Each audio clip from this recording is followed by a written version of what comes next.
Thank you very much, Women Organized Michigan. I'm very excited to be here. First of all, I want to tell you, I first met the wonderful Julia Pulver shortly after a terrible incident that occurred in November of 2016. And we didn't know each other. She asked me if I wanted to participate in her first women organized event in Royal Oak, which was amazing, by the way, incredible. I don't know how many of you were there. It was phenomenal, and maybe the only thing that stopped me from committing suicide that month, I should say. And then she followed it up by having an incredible event at the Capitol in Lansing in January of 2017. There were 15,000 people who attended. It was the most, it was the most highest attended event ever at the state capitol in the history of our great state. And it was so inspiring. There were so many incredible women who spoke so passionately about issues of equality for immigrant communities and the LGBTQ community and for Muslim Americans and so forth. There were women who spoke about health care and equal pay and reproductive rights. A funny thing happened after that. Basically, every single woman who spoke at that event independently decided to run for office. And so when people ask me, what are you doing to support other female candidates, we all have to say the same thing. Nothing, because we're all running for office. It's very exhausting, but we try as much as possible, and I know Julia has done as much as she possibly can, not just in her own campaign for state senate, but for so many other women out there in our state that are running for office. And so I personally owe her a debt of gratitude, and I would just like to acknowledge all the great work that she has done, which is just amazing.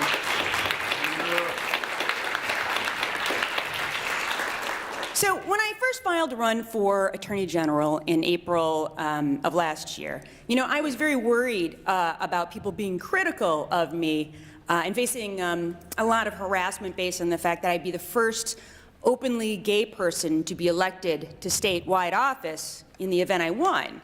But it was strange because I actually ended up hearing very little about that because it turns out that nobody cared about the fact that I was openly gay.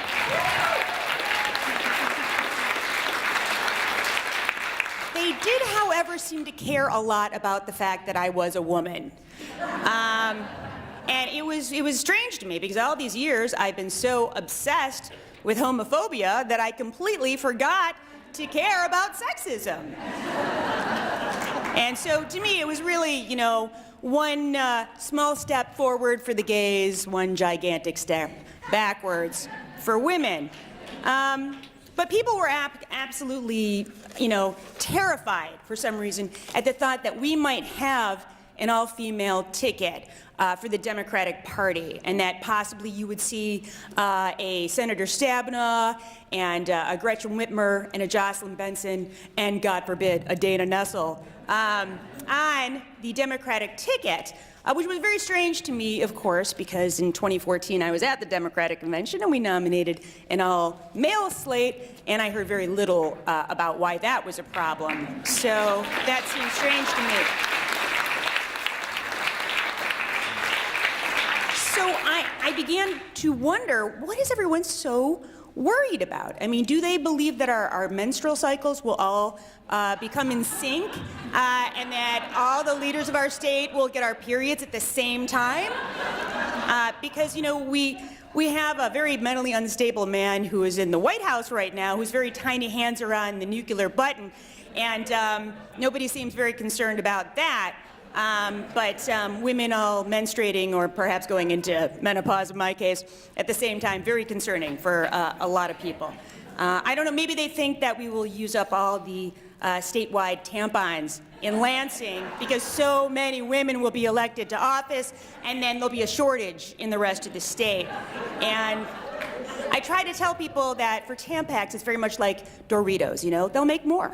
They will. They'll make more.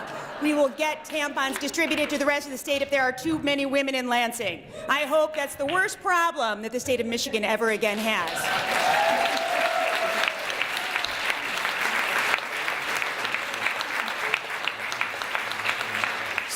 told that the electorate just won't stand for it, right? And that Michigan will never actually elect an all-female ticket. And I say to that this: that is pure, absolute nonsense. Because women around the state and the nation are now winning in record numbers, in percentages that are far greater than their male counterparts. If you look at the special elections here in Michigan, if you look at the municipal elections, if you look at statewide elections in 2017 in other states like New Jersey, like Virginia, women are killing it. And we can do the same thing here in Michigan.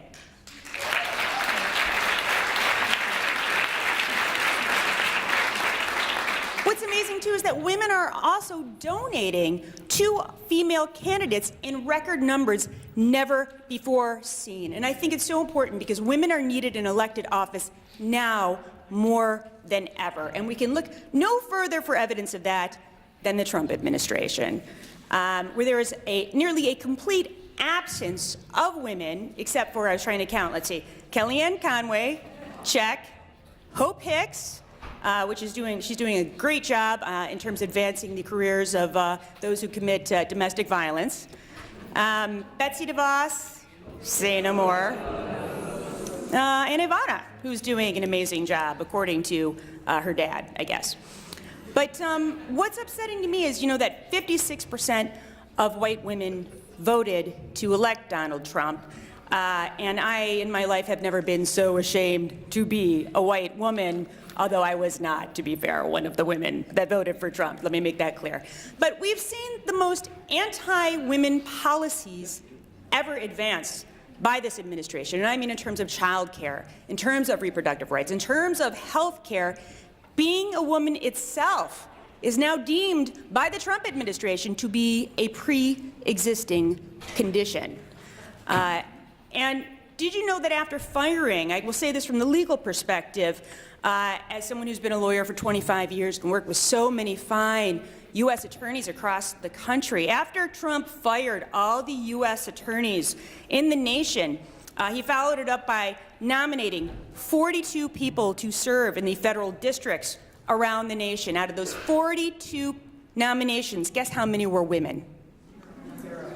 One, that's all. He could only find one woman in the entire country that he felt would be good enough to be a United States attorney in any of our many districts around the country. Now, we know that Lansing is absolutely no better, where we have only 20% of our elected officials that are female. Something that Julia likes to point out to me often, since she's running for state senate, is that we currently have more men named Mike in the Michigan Senate than we do women. That means that men named Mike have better representation in Lansing than women do, which is incredibly disturbing, unless you're a man named Mike. So is it any wonder that our state has fewer legal protections than ever for women? Michigan currently ranks 35th out of 50 states in an analysis of 19 key indicators, including women's reproductive health, median earnings for female workers, the female homicide rate, and of course we have, I think 35 states now that have ratified the Equal Rights Amendment around the country, including such progressive stalwarts as Kansas and Wyoming, but not here in Michigan, where women are not even deemed to be worthy of having constitutional rights. And it's 2018. It's 2018. Is it any wonder that things like sexual harassment and sexual misconduct and sexual assault are at epidemic levels here?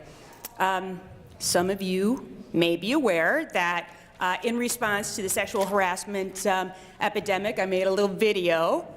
Some people were a bit offended by the video because I had the audacity to use the anatomically correct body part and use the word penis in the video, which was amazing to me because we have a president who at will is happy to say words like pussy and shithole and many other things that generally are deemed inappropriate. I'm just quoting him, by the way. I would never normally say these words, but if our president can say it, So to me, it was remarkable to get the kind of blowback I did for having the audacity to say that.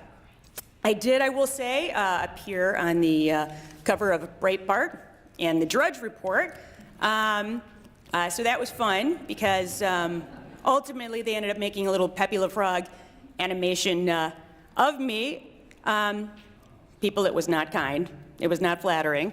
But you know, it was interesting to me some of the conversations that people had with me as a result of talking about the sexual harassment epidemic and how, when I am Michigan Attorney General, we will have a no tolerance, a zero tolerance policy at the Office of Michigan Attorney General, and how I would work my very hardest to make certain that in all workplaces across the state of Michigan, we had a zero tolerance policy where sexual harassment against women would not be accepted.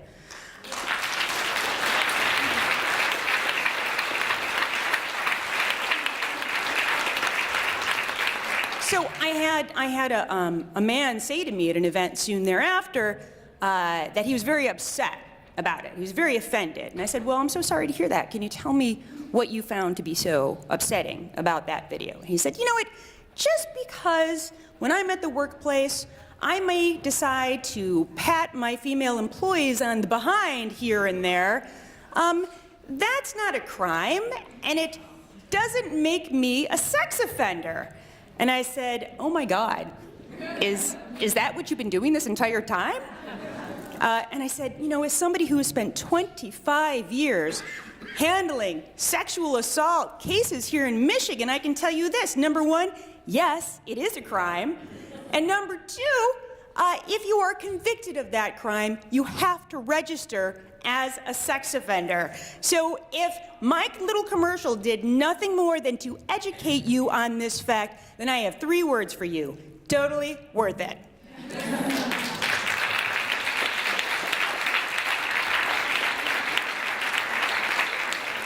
But I have to say that, you know, I thought that if I went around the state and I hit all 83 counties and I learned as much as I possibly could about the Office of Attorney General and talked about my experiences working in cases against the Attorney General, some of which were so successful that we beat the Attorney General himself at the United States Supreme Court.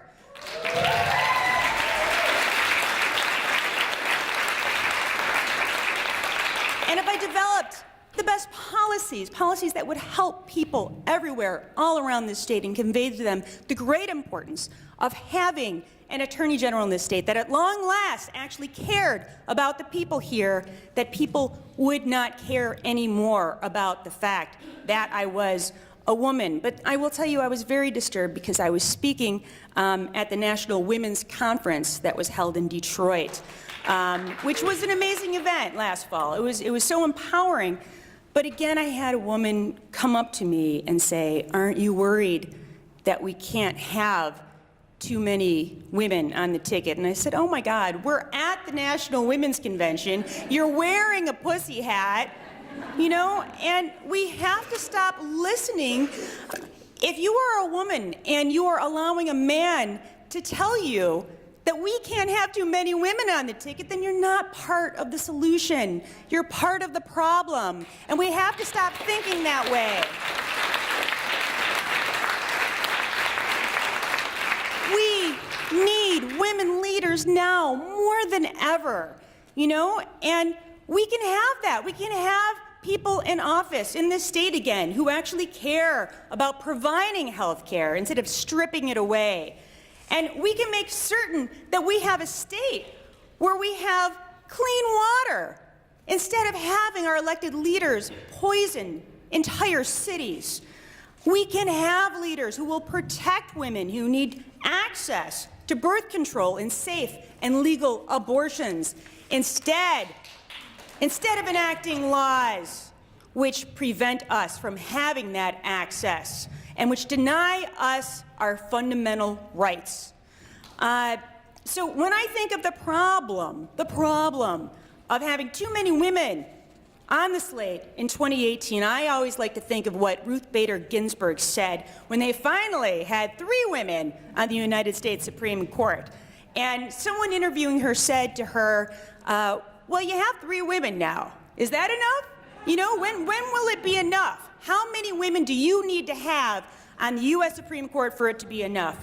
And she looked the reporter dead in the face and she said, 9.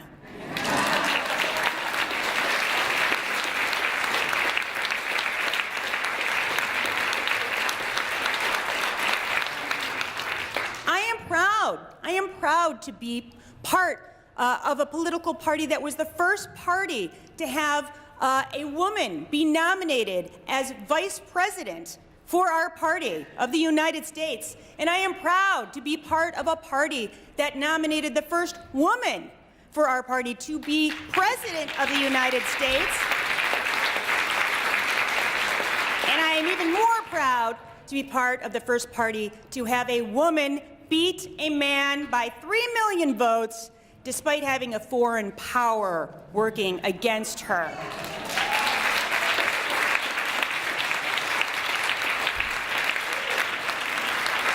So let's use the Democratic Party to show this state and this nation how women can lead the way, and that we can take back our state and back our nation from the dark ages, and again, go into the Renaissance and become a shining example of a government by the people, for the people, who actually, at long last, gives a damn about the people.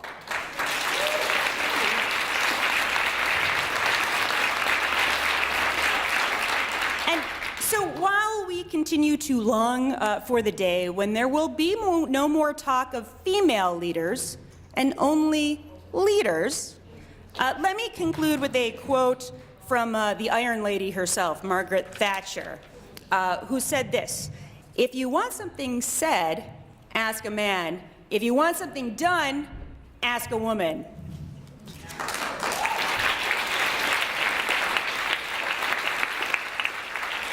You in this room here can all make the difference yourself. You can register for the Michigan Democratic Party. You only have 22 more days to do it if you want to vote at the Michigan Democratic Convention, which will take place on April 15th of this year. And if you do so, you will have an opportunity to vote on offices like the Attorney General, like the Secretary of State, like the Michigan Supreme Court. So let's do this. Let's get some badass ladies on the ballot. Let's elect them to office. Let's take back this country, and let's take back this great state of Michigan.